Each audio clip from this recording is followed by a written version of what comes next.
नमस्कार. आज 12 नोव्हेंबर 2024 वार आहे मंगळवार. लोकसत्ता आणि द हिंदू वृत्तपत्र विश्लेषणमध्ये आपलं स्वागत आहे. आपण 26 ऑक्टोबरपासूनच पुनरागमन केलेलं होतं, पण 1 तारखेपासून जे सुट्टी घेतली ती 12 तारखेपर्यंत म्हणजे आजपर्यंत सुट्टीमध्ये देत होतो मी. Sorry for that. थोडंसं हेल्थ इश्यू होते, त्यानंतर मी पण ॲडमिट होतो. या कारणानिमित्त 1 ते 12 तारखेदरम्यान आपल्याला न्यूजपेपर ॲनालिसिस घेता आलं नाही. त्यासोबतच पहा, या दरम्यानच्या काळात काही बातम्या सुटल्यात का आपल्या? तर बिलकुल सुटल्या नाहीत. काळजी करू नका. आगामी काळामध्ये त्या सर्व बातम्या मी कंप्लीट करणार आहे. जसं डोनाल्ड ट्रम्प परत एकदा विजयी झालेले आहेत, बरोबर. मग आता डोनाल्ड ट्रम्प यांनी आल्यानंतर भारतावर त्याची इम्पॅक्ट वगैरे काय पडणार आहेत ते आगामी लेक्चर्समध्ये आपल्याला कंप्लीट करायचंच आहे. त्यासोबतच पहा, महाराष्ट्र राज्यामध्ये सध्याला काय इलेक्शन चालू आहे. ओके, म्हणजे आचारसंहिता लागलेली आहे. त्या निमित्ताने एकही योजना नव्याने आलेली नाही आहे, बरोबर. मग या संपूर्ण कारणांमुळे आपल्याला एकही बातमी तशा पद्धतीने आलेली दिसली नाही. यासोबतच सध्याला म्हणजे सध्याचे जे CJI होते, chief justice of India doctor DY Chandrachud he retire झालेले आहेत नुकतेच, व आता 51वे चीफ जस्टिस ऑफ इंडिया म्हणून संजय खन्ना आलेले आहेत. यामुळे पहा, CJI DY चंद्रचूड यांचा कार्यकाळ नमवत होता व सध्याला जे सुप्रीम कोर्ट आणि जे हायकोर्ट आहे आपली ती दिवाळी व्हॅकेशनवरती आहे. या निमित्ताने पण आपल्याला तिथून कोणते मोठे जजमेंट वगैरे पाहायला मिळाले नाहीत. ओके, त्यामुळे निश्चिंत राहा, एकही बातमी तुमची सुटलेली नाही आहे. आगामी काळामध्ये मी या सर्व बातम्या ज्या ज्या तुमच्या सुटलेल्या आहेत, डोनाल्ड ट्रम्प यांची न्यूज वगैरे ती आपण कव्हर करणार आहोत. तर जास्त विलंब न करता आजच्या वृत्तपत्र विश्लेषणाला आपण सुरुवात करूयात. हे फ्रंट पेज पहा, पूर्णतः ॲडव्हर्टाइजमेंटमध्ये आहे. महायुती यांचे संकल्प काय काय आहेत ते देण्यात आलेले आहेत. तर तुम्ही हे अगदीच योग्यरित्या तुम्ही स्वतःहून वाचून घेऊ शकता. ओके, हे तर देण्यात आलेलं आहे, त्यामुळे मी परत एकदा याला डिटेलमध्ये वगैरे घेत नाही आहे. ओके, त्यानंतर नेक्स्ट पेज पण आपल्यासाठी जास्त काही आवश्यकतेचं दिसत नाही आहे. त्यानंतर परत एकदा फ्रंट पेज आलेला आहे लोकसत्ता. ओके, तर मध्ये धुसफूस सुरूच. आघाडी धर्म पाळण्याचा ठाकरेंचा काँग्रेसला इशारा. प्रचाराला आठवडा बाकी असताना गोंधळाची स्थिती महाविकास आघाडीमध्ये दिसत आहे. ही न्यूज आपल्यासाठी गरजेची आहे का? तर बिलकुल नाही. पहा, आता महायुतीचं असू द्या किंवा महाविकास आघाडीचा असू द्या, या दोघांनी पण आपले मॅनिफेस्टो पब्लिश केलेले आहेत. ओके, मग त्या मॅनिफेस्टोला आधारित तुम्ही कोणत्या पार्टीला वगैरे सपोर्ट करता हे आता तिथं संपूर्ण तुमच्यावरतीच डिपेंड असणार आहे. त्यानिमित्ताने पहा, मी ही न्यूज घेत नाही आहे. ओके, आता अगदीच 23 नोव्हेंबर नंतर जे कोणतं सरकार येईल त्याला आपल्याला पाठपुरावा करावाच लागेल. मग त्यानिमित्ताने आपण त्याच्यानंतरच राजकीय बातम्यांना थोडंसं पाठपुरावा करणार आहोत. बाकी अद्याप मी आता याबद्दल जास्त बोलणार नाही आहे. त्यानंतर नेक्स्ट न्यूज पहा, न्यायाधीश संजीव खन्ना यांनी देशाची 91वे सरन्यायाधीश म्हणून सोमवारी शपथ घेतली. राष्ट्रपती भवनामध्ये झालेल्या छोटेखानी सोहळ्यामध्ये राष्ट्रपती द्रौपदी मुर्मू यांनी त्यांना शपथ दिली आहे. यावेळी उपराष्ट्रपती जगदीप धनखड, नरेंद्र मोदी आणि मावळते सरन्यायाधीश धनंजय चंद्रचूड आदी उपस्थित होते. ओके, तर 91वे सरन्यायाधीश म्हणून कोण आहेत सध्याला? तर न्यायमूर्ती संजीव खन्ना हे आपल्या देशाचे सरन्यायाधीश झालेले आहेत. ओके, प्लीज ही बातमी लक्षात ठेवा, परीक्षेला विचारलं जाण्याचे जास्त चान्सेस आहेत. व 50वे कोण होते मग? न्यायमूर्ती धनंजय चंद्रचूड. Okay, done. त्याच्यानंतर नेक्स्ट न्यूज आहे पहा, मणिपूरमध्ये चकमकीत 11 अतिरेकी ठार. गाळप हंगामाला मतदानानंतरच गती आणि हिंजवाडी IT पार्ककडून जलप्रदूषण. त्याच्यानंतर पहा, संपूर्ण राजकीय बातमी आहेत. आता लक्षवेधी लढत इथं देण्यात आलेली आहेत, म्हणजे अगदीच लोकसत्ताद्वारा सर्वे केला जातो की कोणते उमेदवार वगैरे विजयी होऊ शकतील अशा पद्धतीने आहे. पण हे आपल्यासाठी गरजेचं नाही, त्यामुळे मी याला पण स्किप करत आहे. त्यानंतर लोकसत्ता सत्ता बाजार आहे. ओके, मग आज पहा, मोदी, गांधी आणि शहांच्या विधानसभा म्हणजे अगदीच सभा आज होणार आहेत. ओके, म्हणजे आज नाही, 14 तारखेला तशा पद्धतीने विराट सभा वगैरे इथे होत आहेत. ठीक आहे, त्याच्यानंतर पुढे चला आपण येथे पण आपल्यासाठी दुसरी न्यूज गरजेची दिसत नाही आहे. पहा, हां, त्याच्यानंतर येतं लोकसत्ता विचार. भूखंड खादाडांचा डाव उद्ध्वस्त. ॲडव्होकेट आशिष शेलार यांनी हा लेख लिहिलेला आहे, पण आपल्याला या लेखमधून जास्त काही दिसत नाही आहे. संपूर्ण आपलीच वाहवा करण्याचा इथं जास्त प्रयत्न केलेला आहे, त्यामुळे मी याला पूर्णतः स्किप करत आहे. पहा, त्याच्यानंतर येतं त्याच्यानंतर येतं नेक्स्ट न्यूज, जी की आपल्यासाठी अतिशय महत्त्वाचा व आपला फेवरेट टॉपिक आहे, संविधान भान. मग पहा, आजच्या संविधान भानमध्ये काय दिलेलं आहे, तर संविधान सभेत बहुविध भाषांच्या मुद्द्याचा विचार झाला होता. त्यातूनच संविधानातील 8वी अनुसूची आकाराला आली. आता 8वी अनुसूचीना भरपूर वेळेस विचारण्यात आलेली आहे. बरं, मग पहा, आता अगदीच परीक्षेला कशा पद्धतीचे प्रश्न विचारले जातात हे आपण पाहणार आहोत. तत्पूर्वी थोडंसं बॅकग्राऊंड समजून घ्या. जेव्हा 1946ला आपली भारतीय संविधान सभा बसली व 1950पर्यंत येता येता आपलं भारतीय संविधान परिपूर्णरित्या तयार झालेलं होतं, बरोबर आहे. मग या दरम्यानच्या काळात पहा, 1936 म्हणजे अगदीच संविधान सभा बसण्याच्या पूर्वीच म्हणजे 1936 साली ओडिसा हे स्वतंत्र भाषिक राज्य तिथं स्थापन झालेलं होतं. ओके, स्वातंत्र्य मिळण्यापूर्वीच 1936 साली भाषेच्या आधारावर ओडिसा हे राज्य स्थापन झाले होते. का तर पहा, ओडिसा राज्यातील मधुसूदन दास हे प्रसिद्ध साहित्यिक आणि स्वातंत्र्य सैनिक यांनी तशा पद्धतीने तिथं पाठपुरावा केलेला होता. ओके, या निमित्ताने स्वातंत्र्यापूर्वी कोणतं राज्य झालेलं होतं तयार, तर ओडिसा झालेलं होतं भाषेच्या आधारावरती. त्याच्यानंतर पहा, 1947ला जेव्हा भारत स्वतंत्र झाला ना, मग आणि 1950ला भारतीय संविधान जे आहे ते आपण आत्मसात केलं. या दोन गोष्टीच्या नंतर पोट्टी श्रीरामुलू यांनी काय केलं पहा, 58 दिवसांचं त्यांनी काय उपोषण चालू केलं. बरोबर, मग उपोषणामध्येच त्यांचं तिथं निधन झालं. मग यालाच अनुसरून पहा, जी भाषिक प्रांतवार रचना जी आहे त्याची मागणी जास्त जोर धरू लागली. मग यालाच अनुसरून पहा, आपल्या आंध्र प्रदेशची तिथे काय झालेली आहे, निर्मिती झाली. भारत स्वातंत्र्यापूर्वी कोणतं राज्य आहे, ओडिसा, आणि भारत स्वातंत्र्यानंतरचं कोणतं राज्य आहे, तर अगदीच आंध्र प्रदेश. ओके, हे पहिले राज्य तुम्हाला लक्षात ठेवायचे आहेत. पहा, म्हणजे पहा, परीक्षेला जर प्रश्न असा आला की भाषेनुसार पहिलं राज्य कोणतं स्थापन झालं, तर अगदीच आंध्र प्रदेश तिथं म्हणावं लागेल. पण तिथं स्पेसिफिकली स्वातंत्र्यापूर्वी जर लिहिलेलं असेल ना, तर तिथं ओडिसा तुम्हाला द्यावं लागेल. कारण पहा, जास्त कोणी डीपमध्ये वगैरे जात नाही, सरळ सेवेला असे प्रश्न येऊ शकतात. त्यानिमित्ताने फक्त आंध्र प्रदेश तुम्हाला लक्षात ठेवायचं आहे. बाकी ओडिसा पण तुम्हाला माहिती असणं खूप गरजेचं आहे. आता हे बालकी खाल निकालणं झालं, त्यामुळे मी थोडंसं तुम्हाला सांगितलं की अगदीच तिथे तुम्ही कन्फ्यूज होऊ नका. ज्यावेळेस म्हणजे जनरल स्टेटमेंट जर देण्यात आलेलं असेल तर तुम्हाला फक्त आंध्र प्रदेशच तिथं लिहायचं आहे. किंवा जरी तिथं असं डीपली जरी जाऊन विचारण्यात आलं की स्वातंत्र्यानंतरचं आंध्र प्रदेशच येईल, पण तिथं स्पेसिफिक जर विचारण्यात आलं ना की स्वातंत्र्यापूर्वीचं भाषेवार रचनेमध्ये राज्य कोणतं स्थापन झालेलं होतं, तर अगदीच ओडिसा हे राज्य स्थापन झालेलं होतं. हे लक्षात ठेवायचं आहे. जनरल स्टेटमेंटमध्ये पण आपल्याला काय आंध्र प्रदेशच लिहायचं. डन. त्याच्यानंतर पहा, अगदीच 1966 साली पण अगदी पंजाबमध्ये किंवा अगदी जे शीख समुदाय आहे त्यांची गुरुमुखी ही जी लिपी आहे याला अनुसरून आमच्यासाठी एक भाषेवर राज्य असावं. ओके, भाषेच्या आधारावर आमचं एक राज्य असावं, अशी तिथून पण पंजाबमधून पण मागणी येत होती. ती मागणी कोण करत होते पहा, पंजाबमधील तारासिंग. ओके, हे शीख समुदायाच्या नुसार त्यांनी मागणी करत होते. मग यालाच अनुसरून पहा, 1966 साली पंजाब हे स्वतंत्र राज्य तिथं उदयास आलेलं आहे. बरोबर, 1966ला पंजाब राज्य. त्यानंतर पुढे पहा, 1960 मध्ये महाराष्ट्राचं पण तशाच पद्धतीने उदय तिथं आलेला आहे. पण जास्त करून ही 3 राज्य तुम्हाला माहिती असणं खूप गरजेचे आहेत. त्यामुळे पहा, 1946ला ज्यावेळेस आपलं भारतीय संविधान सभा ज्यावेळेस बसली ना, त्या दरम्यानच्या काळात पण अगदीच भाषेसाठी तिथं मागणी जोर धरू लागली होती. व अगदीच नॉर्थ इंडिया, साऊथ इंडिया अशा पद्धतीने तिथे त्यावेळेस पण डिवाईड करण्याचा प्रयत्न वगैरे तिथं केला गेला होता. मग यालाच अनुसरून पहा, आपले जे घटनाकार आहेत यांनी काय केलं, हे पुढे चॅलेंज वगैरे निर्माण होऊ नये यासाठी त्यांनी 8वी अनुसूची तयार केली. ओके, 8th अनुसूची त्यांनी तयार केली किंवा 8th शेड्यूल त्यांनी तयार केलं. मग परीक्षेला डायरेक्टली तिथून स्टेटमेंट येतं की आपल्या जे लँग्वेजेस आहेत ते कोणत्या शेड्यूलमध्ये टाकण्यात आलेत किंवा कोणत्या अनुसूचीमध्ये आहेत, तर 8व्या अनुसूचीमध्ये तुमच्या भाषा तिथं टाकण्यात आलेल्या आहेत. बरोबर, मग 1950 मध्ये आपल्या जे भाषा होत्या त्या 14 भाषा तिथं टाकण्यात आल्या होत्या 8व्या अनुसूचीमध्ये. बरोबर, 8व्या अनुसूचीमध्ये सुरुवातीला किती भाषा होत्या, तर 14 भाषा होत्या. मग त्या कोणत्या भाषा होत्या, तर अगदी पहा, ज्या महत्त्वाच्या भाषा तुम्हाला वाटतात ना, जसं की मराठी वगैरे आहे, त्या भाषा अगदीच होत्या 1950 दरम्यान. म्हणजे ज्यावेळेस सुरुवातीला आपलं संविधान आलं ना, ऑफिशियली लँग्वेज म्हणून तिथं 14 लँग्वेजला तिथं काय मान्यता देण्यात आलेली होती. डन. मग याच्या पुढे गेल्यानंतर थोडंसं पुढे गेला आपण की लगेच काय झालं पहा, 1967 साली आणखीन एका भाषेचा तिथं समावेश करण्यात आला व त्या भाषेचं नाव आहे सिंधी भाषा. ओके, या सिंधी भाषेचा तिथं समावेश 1967 मध्ये करून घेण्यात आला. बरोबर, मग ते काही काल झाल्यानंतर अगदीच पहा, पुढे थोडंसं कालावधी गेल्यानंतर 1992 साली आणखीन काय त्यामध्ये भर करण्यात आली व त्या अंतर्गत कोकणी, मणिपुरी आणि नेपाळी, कोणत्या कोकणी, मणिपुरी आणि नेपाळी या 3 भाषाचा जे ॲडिशन आहे ना, ते आपला कधी 1992 साली करण्यात आलेलं आपलं दिसून येतं. पहा, 14 ऑफिशियल लँग्वेज म्हणून 1950ला जेव्हा भारतीय संविधान आपण आत्मसात केलं ना, त्या दरम्यानच 14 लँग्वेज आपण काय केलं होतं, आत्मसात केलं होतं. मग त्याच्यानंतर थोडंसं कालावधी पुढे गेल्यानंतर 1967 साली आपण सिंधीला आपण ॲड केलं.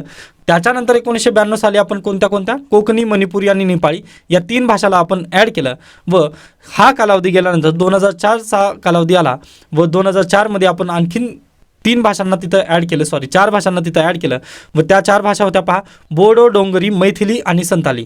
बोडो, डोंगरी, तुम्हाला हे थोडंसं पेन दिसत नसेल, एकच मिनिट द्या, मी चेंज करेन.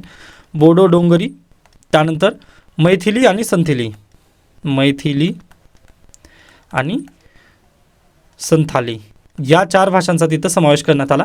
पहा, पहिल्यांदा 14 होत्या, 14 + 1 केलं, मग 15 झाल्या, 15 + 3 केले 18 झाल्या, व 18 + 4 केले तर आता किती आहेत मग भाषा, तर 22 भाषा सध्याला तिथं 8व्या अनुसूचीमध्ये आपल्याला 22 भाषा तिथं दिसतात. मग परीक्षेला डायरेक्टली प्रश्न विचारला जाऊ शकतो की किती भाषा आहेत आपल्या 8व्या अनुसूचीमध्ये, तर अगदीच 22 भाषा आज घडीला आपल्या 8व्या अनुसूचीमध्ये दिसतात. बरोबर. मग UPSC 2024ला अशाच पद्धतीचा एक प्रश्न विचारण्यात आलेला होता. एकच मिनिट द्या, मी तुम्हाला ते थोडंसं दाखवण्याचा पण हे ते पहा, 72वा प्रश्न आहे. संविधान 71वें संशोधन अधिनियम 1992 के द्वारा निम्नलिखित में किस भाषा का शामिल करने के लिए संविधान की 8वीं अनुसूची में संशोधन किया गया है. त्यासच आपण इंग्लिशमध्ये पाहू शकतो. पहा, the constitution 71st amendment act 1992 amends the 8th schedule to the constitution to include which of the following languages, Konkani, Manipuri, Nepali, Maithili. Select the correct answer using the codes given below. Okay, आता मी थोडंसं कालावधी थांबेन किंवा तुम्ही व्हिडिओला स्टॉप करून हा प्रश्नाचं उत्तर देण्याचा नक्की प्रयत्न करा. आय होप तुम्ही याचं उत्तर नक्की शोधला असाल. तरी पण आपण परत एकदा जाऊयात आपल्या संविधानकडे. तर पहा, 1992 साली आणखी भर पडली. कोकणी, मणिपुरी आणि नेपाळी या 3 भाषा तिथं जोडल्या गेल्या होत्या. कोणत्या कोणत्या? कोकणी, मणिपुरी आणि नेपाळी. कोकणी, मणिपुरी, नेपाळी या 3 भाषा 1992 मध्ये जोडण्यात आलेल्या आहेत. आय होप तुम्हाला समजलेलं असेल. मग मैथिली कधी जोडण्यात आलेली आहे? 2004 साली. आय होप तुम्हाला उत्तर मिळालेलं असेल. मग आता इथं 4 पर्याय कुठं कुठं आहेत ते कट करा. व पर्याय क्रमांक 1 तुमचं काय असेल? उत्तर असेल. व पहा, UPSCने पण यावेळेस अशा पद्धतीने प्रश्न विचारलेला होता व अगदी म्हणजे सोपा हा प्रश्न होता. तर पहा, जे कॉन्स्टिट्यूशनल अमेंडमेंट्स वगैरे आहेत ना, ते थोडंसं तुम्हाला पाठ करणं खूप गरजेचं आहे असं आपलं इथं बेसिकली सांगता येतं. व अगदीच हा प्रश्न सोपा होता. पण 2024च्या UPSC प्रिलिमला पण हा प्रश्न आलेला आहे व अगदीच संविधान भानमधून हा प्रश्न सॉल्व्ह होऊ शकला असता असं मी डायरेक्टली इथं सांगण्याचा प्रयत्न करतोय. ओके, त्यामुळे काळजी करू नका. जे आपण पाहत आहोत किंवा जे आपण जे न्यूज चर्चेला वगैरे घेत आहोत ना, ते अगदीच महत्त्वपूर्ण आहेत. हे थोडंसं सांगण्याचा मी तुम्हाला प्रयत्न करतोय. ओके, आय होप तुम्हाला हा पॉईंट अगदी योग्यरित्या समजलेला असेल. त्याच्यानंतर आपण आता पुढे जाऊयात. इथे आपल्यासाठी दुसरी न्यूज गरजेची दिसत नाही आहे. त्यानंतर येतं गॅरंट्यांचा शॅम्पू. औद्योगिकरणाचे महत्त्व माहीत असूनही नेते त्या वाटेला जाणार नसतील तर महाराष्ट्रात स्वतःच्या हलाखीसाठी अन्य कोणा स्पर्धकांची गरजच नाही. आता ज्यावेळेस मी आजारी होतो व आपण ज्यावेळेस न्यूज घेतलेलं नाही आहे, 1 तारीख ते 12 तारीख दरम्यान आय थिंक 1 नोव्हेंबरचा तो पेपर होता. त्या दिवशी पेपरमध्ये आलेलं होतं. पहा, लोकसत्तामध्येच आलेली न्यूज होती की प्राईम मिनिस्टर जे ऑफिस असतं ना, त्यांनी एक सर्वे दिलेला होता किंवा एक अहवाल दिलेला होता व त्या अहवालामध्ये महाराष्ट्राचं जे दरडोई उत्पन्न आहे ना, ते आता कमी झालेलं आहे असं त्यांचं म्हणणं होतं. व 2020 पासून अगदीच महाराष्ट्राला मागं टाकून कोण पुढे गेलेलं आहे? तर गुजरात पुढे गेलेलं आहे. व इवन पहा, जे साऊथर्न राज्य आहेत जसं की तमिळनाडू, केरळ, कर्नाटक, ओके, हे जे राज्य आहेत ना, ते पण महाराष्ट्राच्या समोर गेलेले आहेत. पूर्वी पहा, महाराष्ट्र 1 नंबर होता. तो महाराष्ट्र अगदीच मागच्या 10 वर्षामध्ये त्यांनी डायरेक्टली ते स्टेटमेंट दिलं होतं. मागच्या 10 वर्षामध्ये महाराष्ट्राची पूर्ण पडघाई झालेली आहे किंवा जे महाराष्ट्राचं जे दरडोई उत्पन्न आहे ना, ते खूप कमी झालेलं आहे असं 1 नोव्हेंबरचं तुम्ही लोकसत्ता वाचून घेऊन 1 नोव्हेंबरच्या लोकसत्तामध्ये ती न्यूज तुम्ही पाहू शकता. तर पहा, याची कारण काय आहेत? तर मागच्या 10 वर्षामध्ये खरंच इंडस्ट्रीज वगैरे महाराष्ट्रात आलेल्या आहेत का? आता अगदीच नुकतंच जर उदाहरण द्यायचं म्हटलं तर टाटा एअरबसचं आपण उदाहरण घेऊ शकतो व ती न्यूज मी आय थिंक 27 ऑक्टोबरला पण घेतलेली होती. बरोबर आहे. स्पेनचे जे पंतप्रधान आहेत आणि आपले माननीय पंतप्रधान दोघांनी तिथं उद्घाटन केलं होतं. बरोबर. तो प्रकल्प नेमका कुठं आलेला होता? पहिल्यांदा महाराष्ट्रात आलेला होता. बरोबर आहे. पण अगदीच पहा, 2022 जुलै महिन्यामध्ये काय सत्तांतरण झालं व तो जो प्रकल्प आहे टाटा एअरबस, तो अगदीच कुठे गेलेला आहे? गुजरातला गेला. बरोबर. मग अशा पद्धतीचे जे उद्योग वगैरे महाराष्ट्रात चालले. आता अगदीच प्लीज जे कोणी राजकीय नेते वगैरे असतील त्यांनी थोडंसं मागे घ्या, पण आपला जी वस्तुस्थिती आहे त्याच्यापासून दूर पळता येणार नाही. तर पहा, अगदी प्राईम मिनिस्टर ऑफिस यांच्याच अहवालानुसार आपल्याला समजतं की महाराष्ट्राची खूप मोठ्या पद्धतीने काय झालेली आहे? पिछेहाट झालेली आहे.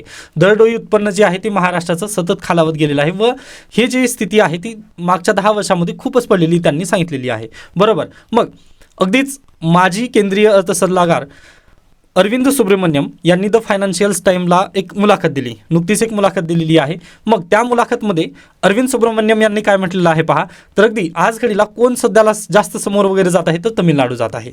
ओके. व तमिळनाडूने असं काय केलेलं आहे? तर आपण आता ते थोडंसं पाहण्याचा प्रयत्न करूयात. एकच मिनिट द्या, मी याला थोडंसं क्लीन करेन. आता आपल्याला जायचं आहे फ्रंट पेजवरती जाऊयात आपण. ओके, हे पहा, फ्रंट पेज आलं. मग इथे तुम्ही अगदीच पाहू शकता, बहिणींना दरमहा 2,100 रुपये म्हणजेच वर्षाला 25,200 रुपये देण्यात येणार आहे. त्यानंतर शेतकऱ्यांना कर्जमाफी देण्यात येणार आहे. ठीक आहे. त्यानंतर प्रत्येक गरिबाचं स्वप्न पूर्ण होईल. भाजपा अन्न सुरक्षा आणि हक्काचं घर देईल. त्यानंतर पेन्शन आता 1,500 वरून 2,100 रुपये करण्यात येणार आहे, म्हणजे जी वृद्धांना दिली जाणारी जी पेन्शन आहे त्याबद्दल बोलतोय.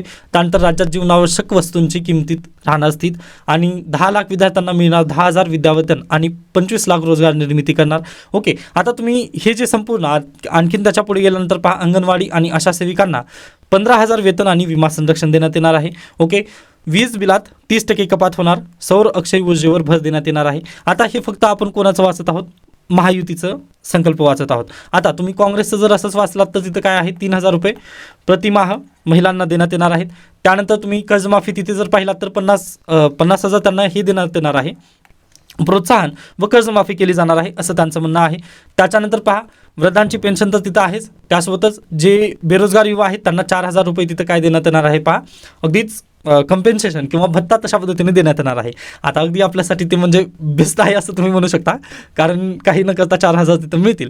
पण आता पहा, प्रॉब्लेम काय होणार आहे तर अगदीच आता जे BJP असू द्या किंवा काँग्रेसचं जे मी काय म्हणतो जे मॅनिफेस्टो आहे ते तुम्हाला वाचून दाखवलं ना, त्यामध्ये प्रॉब्लेम काय होईल पहा. अगदी मी काय म्हटलं की महाराष्ट्राची पिछेहाट होत आहे, व हे मी स्वतः न सांगता कोण अलीकडेच पंतप्रधानांच्या आर्थिक परिषदेतील जे तज्ज्ञ आहेत ना त्यांनीच सांगितलेलं आहे की महाराष्ट्रातील जे व्यक्ती आहेत त्यांचं दरडोई उत्पन्न काय होत आहे, तसं त्याला कमी होत आहे. बरोबर. मग आता अगदीच एकीकडे सरकार काय म्हणत आहे की आम्ही तुम्हाला जास्तीत जास्त पैसे वगैरे देणार आहोत. आता काँग्रेस 3,000 तर जे BJP आहे ते 2,000 रुपये देत आहेत. बरोबर. मग यामुळे प्रॉब्लेम काय होणार आहे पहा, आपल्या महाराष्ट्राची तिजोरी तर काय राहिली, खटखलाट झालेली आहे. व आता तुम्ही कालचं जर इंडियन एक्सप्रेस जर पाहिलं असेल तर कॅगने एक अहवाल दिलेला आहे व आपला 2.75 लाख करोड जे पैसे आहेत हे 2030 पर्यंत फेडायचे आहेत. ओके, 2.75 लाख करोड एवढी रक्कम महाराष्ट्राला 2030 पर्यंत फेडायची आहे. व त्याच्यानंतर पुढचं तर आहेच, भरपूर आहेत ते पैसे, पण फक्त एवढी रक्कम तर आपला 2030 पर्यंत फेडायची आहे. मग पहा, सरकार आता कुणाकुणाला रक्कम देईल. एकीकडे बेरोजगारांना 4,000 रुपये द्यायचं आहे, त्यानंतर महिलांना 3,000 रुपये द्यायचं आहे, त्यानंतर वृद्धांना 2,000 आय थिंक 2,100 रुपये द्यायचे आहेत. मग एवढं तुम्ही इकडे वाटत आहात व एकीकडे कर्ज पण वाटत आहे व त्यांचं कर्ज पण फेडी करायची आहे. मग हे संपूर्ण आपला तारतम्य लावायचं कसं, हा तिथं सर्वात मोठा प्रश्न आहे. व अगदी पहा, तामिळनाडू पण एकेकाळी अशाच पद्धतीने होता. आता तामिळनाडूची स्थिती जर तुम्ही पाहिलात 2006 ते 2010 दरम्यानची जर तुम्ही स्थिती वगैरे पाहिलात किंवा जयललिता यांचा कार्यकाळ जर तुम्ही पाहिलात तर जयललिता यांनी पण काय केली होती पहा, 1 रुपयामध्ये तिथे जेवण वगैरे तशा पद्धतीने त्यांनी स्कीम वगैरे लावलेल्या होत्या किंवा फ्री वीज वाटण्याचं भरपूर काम तिथं जयललिता यांच्या कार्यकाळामध्ये झालेलं होतं. पण स्टॅलिन जेव्हा मुख्यमंत्री झालेले आहेत ना त्यावेळेस त्यांनी हे संपूर्ण तिथं बंद केलेलं आहे. किंवा म्हणजे त्या स्कीम जरी असल्या ना तरी त्यांनी काय केलं आहे पहा, जे कारखानदार वगैरे आहेत किंवा जे फॅक्टरी तिथं बसत आहेत ना त्यांना तिथं जास्त चालना दिली त्यांनी. ओके, पण महाराष्ट्रामध्ये तसं होत आहे का? एकीकडे फ्रीबीज तुम्ही वाढवत आहात व जे फॅक्टरी वगैरे महाराष्ट्रात येणार आहेत त्या पण तुम्ही पळवून लावत आहात. मग असं जर दोन गोष्टी जर होत असतील, म्हणजे तुम्ही उत्पन्नाचा विचारच न करता तुम्ही डायरेक्टली जर जास्त खर्च करत असाल तर मग ही महाराष्ट्राची जी पुढची उद्याचं जे महाराष्ट्र असेल ना त्याच्यासाठी ही भीषण वातावरण असेल पहा. ओके, म्हणजे आज घडीला आपल्याला हे बेस्ट वाटेल, पण जे येणारी जी पिढी वगैरे असेल किंवा जे आपण SDG म्हणतो सस्टेनेबल डेव्हलपमेंट ग्रोथ, मग त्याच्यासाठी हे खूप हानिकारक आहे. हेच आपला लेख इथं सांगण्याचा प्रयत्न करतोय. आता अगदीच सर्वजण ॲडव्हर्टाईज तर पाहिलेलेच असतील. मग पहा, तुम्ही जे शॅम्पू असतात ना, शॅम्पूच्या ॲडव्हर्टाईज तुम्ही पाहिलं असाल पहा, त्यामध्ये त्यांनी सांगतात बदाम आहे, त्यामध्ये मिल्क आहे, त्यानंतर आणखीन काही गोष्टी. आता ते कोणतं आय थिंक क्लिनिक प्लस याची ॲडव्हर्टाईज जर तुम्ही पाहिलं तर त्यामध्ये ते मजबूती वगैरे ते म्हणतात. मग पहा, जर तेवढं त्यामध्ये जर कंटेंट असेल, म्हणजे अगदी बदाम आहे, अक्रोड आहे किंवा जे मिल्क आहे हे संपूर्ण जर असेल, तेवढं जर जास्त त्यामध्ये कंटेंट असेल तर ते डायरेक्टली खायला का नाही देत? ओके, असा प्रश्न आहे ना तिथं. म्हणजे शॅम्पूमध्ये संपूर्ण जास्त कंटेंट तिथं आहेत ना, मग ते तुम्ही डायरेक्टली आम्हाला खायलाच द्या ना, मग आमचे केस तर चांगल्याच पद्धतीने होतील. मग ती त्याच धर्तीवर पहा, आता इथं पण तसाच प्रश्न तिथं करण्याचा प्रयत्न केलेला आहे. आता जे BJP असू द्या किंवा INC असू द्या, या दोन्ही पण काय केले आहेत, आम्ही एवढं तुम्हाला जास्त पद्धतीने पैसे वगैरे देऊ असं त्यांचं म्हणणं आहे. बरोबर आहे. मग एवढं तुम्ही इलेक्शन आल्यानंतरच का म्हणत आहात? ॲडव्हर्टाईज तर यांनी खूप केलेली आहे पहा. आता ॲडव्हर्टाईजमध्ये कोणी कोणाचा हात राखू शकणार नाही आहे. मी अगदीच सांगतो पहा, INC पण त्याच धर्तीवर गेलेली आहे व BJP पण त्याच धर्तीवर गेलेली आहे. आता खऱ्या अर्थाने जर मी ज्या पद्धतीने पॉलिटिक्सला वगैरे पाहतो, आता अगदीच 2014ला जी BJP वगैरे आलेली होती ना, अगदी देवेंद्र फडणवीस यांचा जो पूर्वीचा तुम्ही कालखंड वगैरे जर पाहिलेला असाल, किंवा मी पण याच्या पूर्वी पण म्हटलेलं आहे, तर त्यांनी डायरेक्टली मासे पकडायला शिकवत पूर्वी त्यांनी डायरेक्ट हातात मासे द्यायचे नाहीत पहा, तर मासे पकडायला शिकवत ते, व तशाच पद्धतीने आपला महाराष्ट्र पुढे गेलेला होता. पण मागच्या टर्ममध्ये जर तुम्ही पाहिलात ना, तर ते डायरेक्टली मासे हातात देण्याचा प्रयत्न करत आहेत. ओके, हे थोडंसं आउटसाईड गेलं तरी पण लक्षात घ्या तुम्ही, प्रॉब्लेम हाच होणार आहे. एकीकडे ॲडव्हर्टाईज तुम्ही भरभरून केलात, मग एवढा जर खरंच महाराष्ट्राजवळ जर पैसा असेल ना, तर तुम्ही डायरेक्टली चांगले रस्ते बांधा, चांगल्या शाळा बांधा. ओके, मग चांगल्या शाळा बांधलं म्हटल्यानंतर असरमध्ये आपला अहवाल सर्वांना माहिती आहे ना, 4थीच्या लेकराला 8वीचं पुस्तकच वाचता येत, 8वीच्या लेकराला 3री 4थीचं पुस्तक वाचता येत नाही. ही आपल्या महाराष्ट्राची दुर्दशा आहे. त्यानंतर मुंबई गोवा महामार्ग किंवा मुंबई पुणे महामार्ग, जिथे गेला तिथं खड्डेच खड्डे आहेत. मग हे का चांगले होऊ शकले नाहीत? जर तुम्ही एवढे पैसे देत आहात ना, ओके, अगदीच 3,000 आणि 4,000 बेरोजगारी भत्ता आपल्याला मिळणार आहे, बरोबर. जे काय म्हणतो बेरोजगार आहेत त्यांना 4,000 रुपये काय बेरोजगारी भत्ता मिळणार आहे. मग एवढे जर तुम्ही बेरोजगारी खरंच भत्ता देणार असाल, तर मग आपल्या देशाची किंवा आपल्या महाराष्ट्र राज्याची ही स्थिती का झाली? बरोबर आहे. कारण पहा, अगदीच विषबाधा होतात, तिथे पण काहीच नाही. क्राईम रेट पण अगदीच पुढे गेलेला आहे. संपूर्णमध्ये आपण महाराष्ट्र अगदी पुढे जात आहोत. UP बिहार होत आहे असं तुम्ही म्हणू शकता, म्हणजे क्राईम रेटमध्ये. बाकी पहा, अगदी तमिळनाडू तर वर गेलेला आहे, किंवा गुजरात पण आपल्याला तेव्हाच पिछेहाट करून पुढे गेलेला आहे. पण आपण मागे जात आहोत हे कोणाला समजणार आहे का? तर बिलकुल इथं समजतच कोणाला नाही आहे. सर्वजण फ्रीबीजच्या नादाला लागलेले आहेत. असं आपलं इथं भीषण अवस्था आपल्या सध्याला महाराष्ट्राची इथं बेसिकली दिसत आहे. आता पहा, हे UPSCला वगैरे विचारलं जाणार नाही, पण अगदीच तुम्ही सुजाण नागरिक आहात व 20 नोव्हेंबरला ज्यावेळेस तुम्ही मतदान करणार आहात ना, त्यावेळेस थोडंसं बॅड, म्हणजे अगदीच सर्वजणच बॅड आहेत, पण त्यामधला कमी बॅड जो व्यक्ती असेल ना, त्याला तुम्ही निवडून द्या, एवढंच एक सांगण्याचा इथं प्रयत्न करण्यात आलेला आहे. व महाराष्ट्राची जी पिछेहाट झालेली आहे त्याला थोडंसं आपण सर्वजण मिळूनच ह्याला पुढे परत एकदा, जे महाराष्ट्र नंबर 1 होता पूर्वी, त्याला आपण परत एकदा नंबर 1 करू शकतो, हे इथं सांगण्याचं एक महत्त्वाचं कारण आहे. कारण पहा, तमिळनाडूने पण तसंच केलं. जयललिता यांच्या कार्यकाळामध्ये तमिळनाडूची खूप पिछेहाट झालेली होती, पण कमबॅक कशा पद्धतीने झालं पहा. ज्यावेळेस तमिळनाडूमधील जे राजकीय राज्यकर्ते वगैरे आहेत त्यांना समजलं की बा आपल्या राज्याची जी पिछेहाट वगैरे होत आहे, मग याला कारणीभूत काय, आपलं उत्पन्न तेवढ्या पद्धतीने नाही आहे व आपण फ्रीबीज इथं जास्त देत आहोत. मग त्यांनी काय केलं पहा, न्यूट्रल तिथे त्यांनी स्थापना केली. म्हणजे अगदीच एक मिनिट द्या, मला याला एकदा क्लिअर करू द्या. ओके,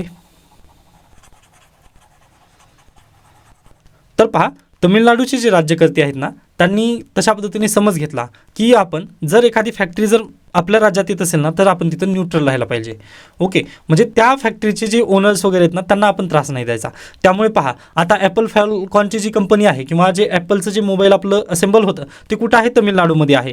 त्यानंतर टाटा फोर्ड कंपनी कुठं आहे, तमिळनाडूमध्येच आहे. मग हे तिथं का जात आहेत आता सध्याला? पूर्वी महाराष्ट्रामध्ये यायच्या पहा कंपनी, किंवा जे आपलं नॅनोकारचं जे फॅक्टरी होती ती गुजरातमध्ये होते. ओके, पण अगदीच ह्याच्या पूर्ण कंपन्या होत्या पूर्वी ते महाराष्ट्राला वगैरे पसंती काढायच्या, कारण पूर्वी न्यूट्रल होता महाराष्ट्र, किंवा पॉलिटिकली न्यूट्रल तिथं तशा पद्धतीने पसंती द्यायचा. आता महाराष्ट्रामध्ये पण आज देखील पहा, दळणवळणाच्या सोयीसुविधा चांगल्या आहेत, पोर्ट्स आहेत, म्हणजे अगदी जागतिक लेवलला कनेक्टिव्हिटी महाराष्ट्राची आज देखील चांगली आहे. पण हे संपूर्ण होतं कायमुळे, म्हणजे आपल्या महाराष्ट्रामध्ये का गुंतवणूक वगैरे येत नाहीत? तर अगदी याचं नेमकं कारण आहे पॉलिटिक्स. ओके, पॉलिटिकल लेवलवरती जर तशा पद्धतीने त्यांना न्यूट्रल वगैरे तिथं जर वातावरण भेटत नसेल ना, तर ते आपल्याकडे येत नाहीत, किंवा लिबरल तशा पद्धतीने त्यांना आपण काम करू देत नाही आहे. ओके, त्यांच्यावरती जर आपण दबाव टाकला तर काय होतं पहा, ते इथून पळून जातात. कारण अगदीच पहा, आता तुम्हाला एखादी फॅक्टरी टाकायची आहे व तुम्हाला फॅक्टरी टाकायची म्हटल्यानंतर तुम्ही संपूर्ण गोष्टींचा विचार करणारच ना. कारण अगदीच आपण 100 रुपये जरी गुंतवणूक करत असू ना, तर आपण विचार करतो. ओके, किंवा आता तुम्ही पहा, मोबाईल घेणार आहात, तर मोबाईलचे तुम्ही यूट्यूबवरती जाऊन रिव्ह्यू पाहताच ना पहिल्यांदा. मग ती तशाच पद्धतीने असतं पहा, की कोणती पॉलिटिकल पार्टी तिथं आपल्यासाठी बेस्ट असेल हे पहिल्यांदा विचार केलं जातं, मग त्यावेळेसच गुंतवणूक वगैरे येते. मग अगदी त्याच धर्तीवर जर तुम्ही पाहिलात, महाराष्ट्र अगदी चांगल्या पद्धतीने आहे, म्हणजे आज घडीला पण दळणवळणाच्या सोयीसुविधा वगैरे महाराष्ट्रात बिलकुल आहेत. पण प्रॉब्लेम काय झालेला आहे, जे पॉलिटिकल जे असेप्टेबिलिटी वगैरे आहे ती आपल्या आपल्या राज्यामध्ये थोडीशी कमी झालेली आपलं बेसिकली मागच्या 10 वर्षामध्ये दिसत आहे. ओके, याच कारणामुळे पहा, आपल्याकडे फॅक्टरी किंवा जे उद्योग वगैरे आहेत ती लागत नाहीत. मग उद्योग लागले नाहीत तर जे शिक्षित तरुण आहे पहा महाराष्ट्रातील, त्याला तिथं काम मिळणार नाही. मग हाताला काम नाही मिळाला तर अगदीच पहा, ते काय करतील, म्हणजे खाली दिमाग शैतान का घर अशा पद्धतीने होईल व तिथं नक्कीच क्राईम रेट वगैरे वाढेल. व सर्वांना माहिती आहे जागतिक बँक जी आहे किंवा IMF असतील यांनी आपल्याला ऑलरेडी सुचवलेलं आहे की बाबा 2027पर्यंत तुम्ही यांना काम द्या, अन्यथा 2027 नंतर जे तुमच्याकडे डेमोग्राफिक डिव्हिडंड आहे ते कुठं जाणार आहे, डेमोग्राफिक डिझास्टर म्हणून तिथं उदयास येणार आहे. ओके, तर आय होप तुम्हाला हा पॉईंट अगदी योग्यरित्या समजलेला असेल. आता अगदीच तुम्ही पण नक्कीच मतदान कराल ही अपेक्षेने आपण पुढे जाऊयात. त्यानंतर अगदीच एक महत्त्वपूर्ण आर्टिकल आहे पहा, जात खरंच जात नाही का, प्रश्नचिन्ह आहे. व अगदी अशाच पद्धतीने प्रश्न जर तुम्हाला विचारण्यात आला, जर इंटरव्ह्यूमध्ये तुम्ही गेलात व तिथे जर विचारण्यात आलं की महाराष्ट्रामध्ये ज्यावेळेस इलेक्शन वगैरे होतात किंवा जातीचं राजकारण महाराष्ट्रामध्ये खरंच आहे का, असा जर तिचा प्रश्न विचारला तर आपल्याला पॉझिटिव्हली उत्तर घेत याला काय म्हणायचं आहे, नाही, महाराष्ट्रामध्ये जातीचं राजकारण बहुधा केलं जात नाही, पण सध्याला ते डोकं वर काढत आहे असं तुम्ही म्हणू शकता. हे तुमचं झालं पहिल्या लाईनमध्ये स्टेटमेंट. मग याला प्रूव्ह तुम्ही कसं करणार, तर अगदी ऐका. तर पहा, आपल्याला माहिती आहे 1951 आणि 52 दरम्यान आपला काय आपल्या देशभरामध्ये पहिल्यांदा लोकसभेच्या निवडणुका झाल्या. ते आता सध्याला किती 2024मध्ये झाल्या, बरोबर. मग हा जो कालखंड आहे अगदीच किती 72 वर्षांचा हा कालखंड आहे. मग आपण फक्त नागपूर मतदारसंघाचं तिथं उदाहरण देऊया. त्यानंतर चंद्रपूर लोकसभा मतदारसंघ आहे, अकोला आहे, त्यानंतर अमरावती आहे, संपूर्ण आहेत. पण आपण बेसिकली आता कोणाचं उदाहरण घेत आहोत, नागपूर मतदारसंघाचं उदाहरण घेत आहोत. मग पहा, नागपूर मतदारसंघामध्ये मागची 72 वर्ष झालं. ओके, यामधील अल्पसंख्याक आणि बहुसंख्याक असं जर तुम्ही त्यांचं जातीच्या पद्धतीने जर तुम्ही त्यांचं डिवायडेशन जर केलात तर जे अल्पसंख्याक आहेत ना आणि जे बहुसंख्याक आहेत त्यापैकी पहा, जे बहुसंख्याक आहेत त्यांची सत्ता फक्त 21 वर्ष होती. जातीने बहुसंख्याक असलेले फक्त 21 वर्ष सत्तेवर होते असं तुम्ही म्हणू शकता. बाकी जे उर्वरित जो कार्यकाळ आहे तिथे फक्त अल्पसंख्याकांचेच कॅन्डिडेट तिथं निवडून आलेले आहेत. व सध्याला पण एक चांगली गोष्ट जर तुम्ही म्हटलात तर आज देखील नितीन गडकरी हे अल्पसंख्याक म्हणून आहेत नागपूर लोकसभा मतदारसंघामध्ये, तर ते तिथं विजयी उमेदवार आहेत, बरोबर. यामुळे आपल्याला डायरेक्टली सांगता येतं की ज्यावेळेस तुम्ही ओव्हरऑल पर्स्पेक्टिव्हचा विचार करता त्यावेळेस महाराष्ट्रामध्ये जातीचं राजकारण तिथं बेसिकली चालत नाही. त्यासोबतच पहा, 2019मध्ये अमरावती लोकसभा मतदारसंघ याचा पण तुम्ही विचार करू शकता. तिथे पहा, डायरेक्टली एकीकडे काँग्रेस पण नाही किंवा राष्ट्रवादी पण नाही, पण त्यांच्या पाठिंब्यानेच अपक्ष उमेदवार नवनीत राणा तिथे निवडून आलेल्या होत्या. आय होप तुम्हाला हा पॉईंट पण समजलेला असेल. आता पहा, त्यांनी पण अगदी डायरेक्टली अपक्ष, मी म्हणजे अगदी एखाद्या जातीचं विशिष्ट वगैरे तसं नाही, तर डायरेक्टली तिथं अपक्ष उमेदवारच तिथं काय अमरावतीमध्ये निवडून आलेल्या होत्या. त्याच्यासोबतच तुम्ही पुढे जर गेलात तर चंद्रपूर लोकसभा मतदारसंघ, इथे पण हीच कंडिशन आहे. मागची 72 वर्षापैकी तुम्ही जर 44 वर्षाचा जर तिथे इतिहास पाहिला तर तिथं 44 वर्षामध्ये अल्पसंख्याकांचंच तिथे सत्ता वगैरे होती असं तुम्ही म्हणू शकता. आता सत्ता होती असं म्हणता येणार नाही, पण लीडर तिथं कोण आलेला होता, तर अल्पसंख्याक जातीमधून तिथं लीडर पुढे आलेला होता.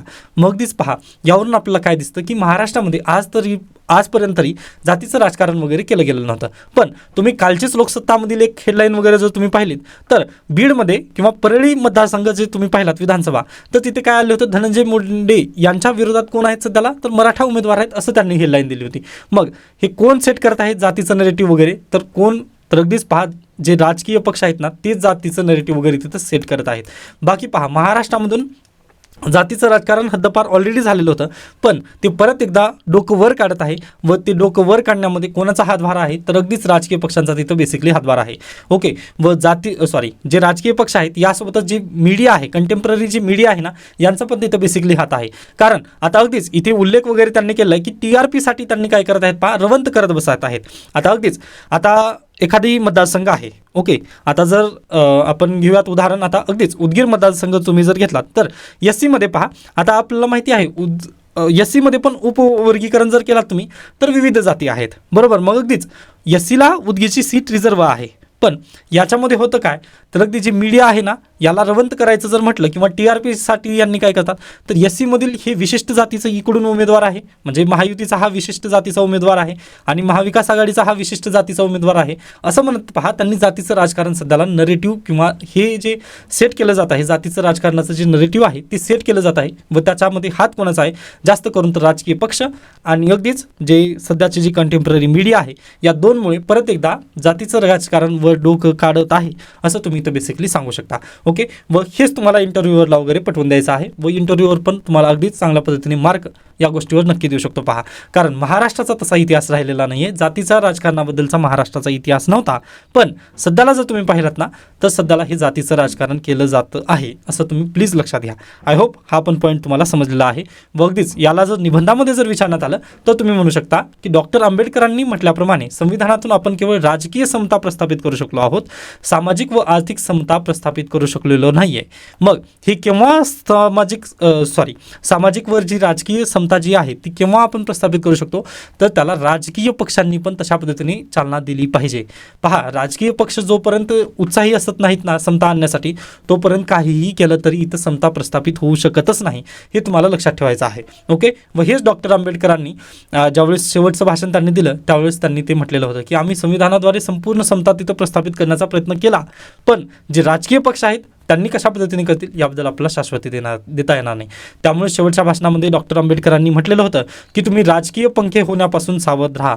युवकांनो, तुम्ही राजकीय पंखे होऊ नकात. ओके, तुम्ही कोण्याही एखाद्याला आता राहुल गांधी आवडत असतील किंवा नरेंद्र मोदी आवडत असतील, प्लीज तुम्ही त्यांचे फॅन होऊ नकात.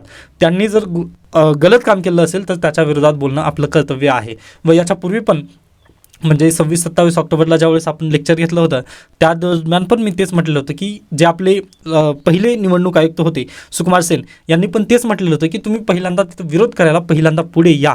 ओके, अगदीच हे जर गोष्टी पाहिला तर आपल्याला लोकशाही जिवंत ठेवण्यासाठी आपलं काय करणं गरजेचं आहे, तर जे मतदार आहेत ना किंवा जे आपण सर्वजण आहोत, जी जनता आहे ही सजग राहणं खूप गरजेचं आहे.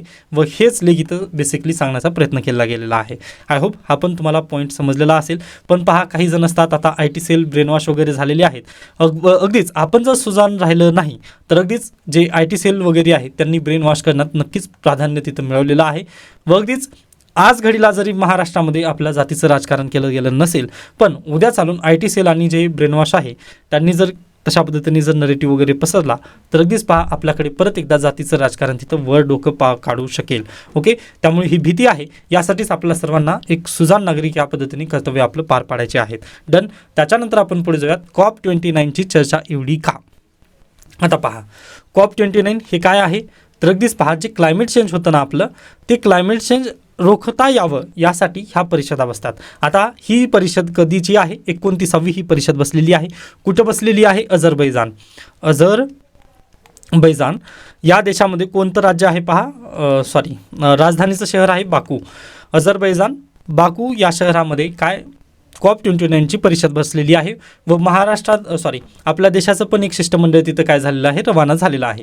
ही एक चांगली गोष्ट आहे, आपण पण त्यामध्ये सहभागी आहोत. बरोबर. मग पाहता अझरबैजान येथील जे बाकूची जी परिषद चालू आहे सध्याला COP29 ही कशा संदर्भात आहे, तर क्लायमेट चेंज.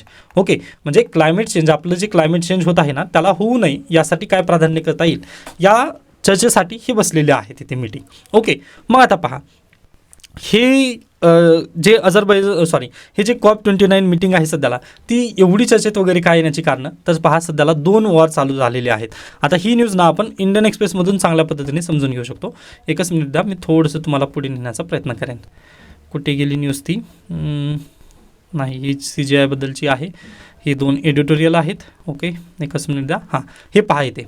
तर war emissions on table as COP29 kicks of. Okay, तर पहा झालेलं काय, रशिया आणि युक्रेन या दोघांचं वॉर चालू झालेलं आहे 2022 पासून. त्यानंतर नुकतंच 2023 ऑक्टोबर 7 रोजीपासून कोणाचं झालेलं आहे पहा, इस्रायलचं वॉर चालू झालेलं आहे.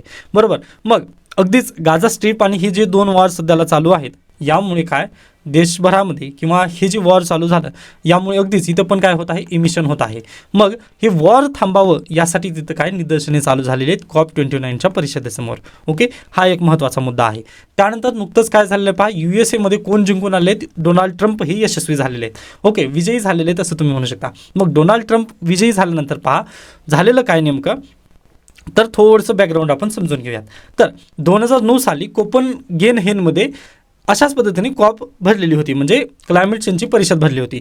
मग 2009च्या परिषदेमध्ये त्यांनी काय सांगितलं पहा, की जे गरीब देश आहेत ना त्यांना अगदीच आपल्याला पहा, आता जर चांगल्या पद्धतीने प्रगत वगैरे जर व्हायचं असेल ना तर आपल्याला काय पाहिजे पहा, टेक्नॉलॉजी पाहिजे. आता जे गरीब देश आहेत त्यांना पण क्लायमेट चेंज करायचं आहे, क्लायमेट चेंज होऊ नये यासाठी त्यांना पण हातभार लावायचा आहे, पण त्यांच्याजवळ काय नाहीत, पैसे नाही आहेत. ओके, बरोबर. मग ते काय करतील, पैसे नसल्यामुळे अगदीच टेक्नॉलॉजीचा वगैरे वापर करतील का, तर बिलकुल नाही.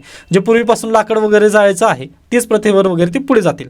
बरोबर. आता पहा ना, आणखीन जर बेस्ट उदाहरण जर द्यायचं म्हटलं तर अगदी जंगलतोड कशामुळे होते, तर अगदीच आपला जे इंधन आहे, लाकडापासून इंधन मिळतं, त्यामुळे आपण झाडं कापतो, मग त्यापासून जंगलतोड होते व त्याचा परिणाम काय होतं, क्लायमेट चेंज होतं.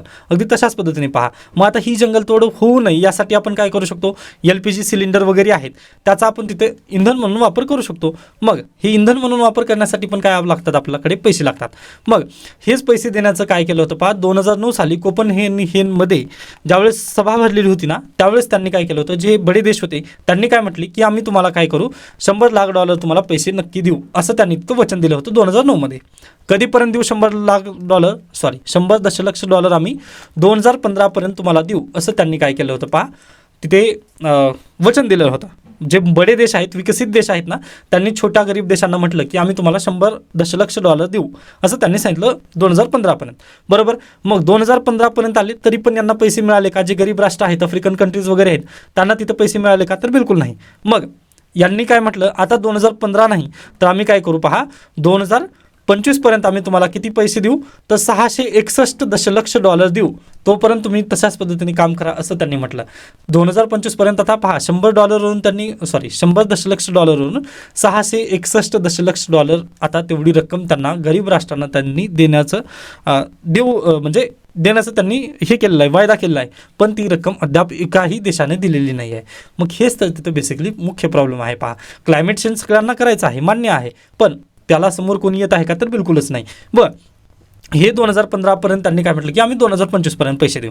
मग अगदीच 2017 मध्ये पहा, 2016ला इलेक्शन झाले, कुठे, USA मध्ये इलेक्शन झाल्यानंतर 2017 साली कोण निवडून आले, ट्रम्प निवडून आले. मग 2017ला त्यांनी निवडून आल्या त्यांनी काय म्हटले, मी ह्या क्लायमेट चेंजला मान्यच करत नाही, USA काहीच केलेलं नाही आहे, क्लायमेट चेंजमध्ये USAचा हातच नाही आहे, त्यामुळे मी हे जे संपूर्ण या माझ्या पूर्वीच्या राष्ट्राध्यक्षांनी जे करार वगैरे केले होते ना, ते करार मी रद्द करत आहे व मी 1 फुटी कवडी पण देणार नाही या गरीब राष्ट्रांना, असं डायरेक्टली कोण, डोनाल्ड ट्रम्प यांनी म्हटलं. यामुळे पहा, जे करार वगैरे झालेले होते क्लायमेट चेंजचे वगैरे, ते संपूर्ण बाजदारात गुंडाळून पडले. कधीपर्यंत, 2021 पर्यंत. मग 2021ला परत एकदा जो बायडन आले, मग त्यांनी काय म्हटलं की आम्ही लवकरात लवकर हे फंड वगैरे इश्यू करू, पण अद्याप देखील त्यांनी पण फंड इश्यू केलेले नाही आहेत. मग परत पहा, प्रॉब्लेम काय झाला, आता परत एकदा डोनाल्ड ट्रम्प आलेले आहेत. मग हे जे $661 एवढी जी रक्कम आहे ती देऊ करतील का, मग हाच तर मोठा प्रश्न आहे. कारण डोनाल्ड ट्रम्प यांचं काय म्हणणं आहे, USAनी काहीच केलेलं नाही आहे, क्लायमेट चेंज आम्ही केलंच नाही, असं त्यांचं मत आहे. पण पूर्ण जगाला माहिती आहे की कोणा राष्ट्रांनी क्लायमेट चेंज केलेला आहे, व ज्यावेळेस आता आम्हाला पण तिथे विकसित राष्ट्र व्हायचं आहे, आता अगदीच आपण काय विकसनशील राष्ट्र आहोत, पण आपला विकसित राष्ट्र व्हायसाठी आपल्याला पण काय करावं लागेल पहा, औद्योगिकरण जास्त करावं लागेल. औद्योगिकरण करताना अगदीच तिथे कार्बन इमिशन वगैरे होतील, पण आता सध्याला ते काय करत आहेत, आपल्यावरती हे करत आहेत, म्हणजे आपल्यावरती काय म्हणतो की त्यांनी सँक्शन वगैरे टाकत आहेत का, तर तुम्ही करू नका, कार्बन इमिशन वगैरे तुम्ही करू नका, असं USAचं वगैरे म्हणणं आहे. म्हणजे ही पण एक हिपोक्रेसी आहे. अगदी स्वतः करून बसले त्याचं काही नाही आहे, म्हणजे त्यांनी भरपूर पोल्युशन करून ठेवले व आता आपल्याला काय म्हणत आहेत, आम्ही केलंच नाही, ते संपूर्ण तुमचंच बोज वगैरे आहे. मग हे खूपच हिपोक्रेसी इथं बेसिकली होत आहे. मग यामुळे पाहूयात आता डोनाल्ड ट्रम्प यांची पॉलिसी कशा पद्धतीने पुढे चालेल. कारण पहा, जे त्यांनी याच्यापूर्वी केलं होतं, मग तसं जर राहिलं पहा, तर क्लायमेट चेंज फक्त एक हवाच असेल असं तुम्ही म्हणू शकता, बाकी यामध्ये काहीच दम असणार नाही, जोपर्यंत संपूर्ण राष्ट्र वगैरे एकत्र येणार नाहीत परत एकदा, व USA त्यामध्ये मोठा भाऊ बनून तिथं काम करण्याची खूप गरज आहे पहा. अन्यथा अगदी आपण स्वतः एकट्याने इथं काही करू शकत नाही पहा.